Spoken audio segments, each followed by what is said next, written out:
សួស្តីបងប្អូនសិក្សានៅសិស្សទាំងអស់គ្នាថ្ងៃនេះយើងមកសិក្សានៅ short conversation របស់យើងជាបន្តទៀតបាទអញ្ចឹងថ្ងៃនេះយើងសិក្សាមេរៀនទី2 short conversation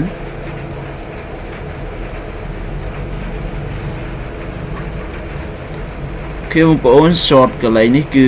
short អញ្ចឹងកន្លែងនេះខនតិចបាទបងប្អូនអញ្ចឹងបងប្អូនកែតម្រូវកន្លែងហ្នឹង short បាទ short conversation នឹងថាការសន្ទនាខ្លីបាទដែលយើងថ្ងៃនេះយើងសិក្សាអំពីការសន្ទនាជាមួយនឹងម៉ាំបាទdialogue with mom dialogue with mom ថា dialogue ប្រែថាការសន្ទនា with ជាមួយ mom គឺម៉ាក់បាទអញ្ចឹងរឿងថាខ្ញុំ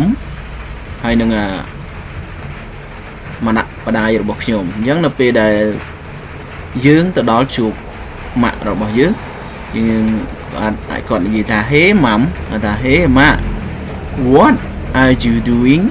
ថា what are you doing បាទតើម៉ាក់កំពុងធ្វើអ្វីបាទតើម៉ាក់កំពុងធ្វើអ្វី you នេះយើងប្រែថាអ្នកគឺសំដៅទៅលើម្ដាយរបស់យើងគឺម៉ាក់របស់យើងបាទ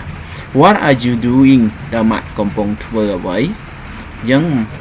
ម៉ាក់របស់យើងឆ្លើយថា I am cooking food I am cooking food ថា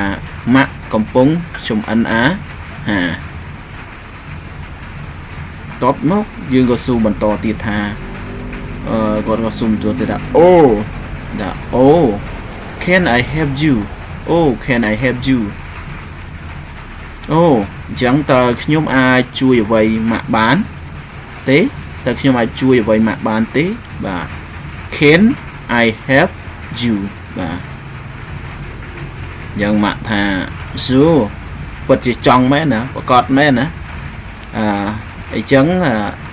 Sure ណាប្រកបណាអញ្ចឹង chop the carrot បាទ chop the carrot chop នេះយើងប្រែថា chop យើងប្រែថាច្របាច់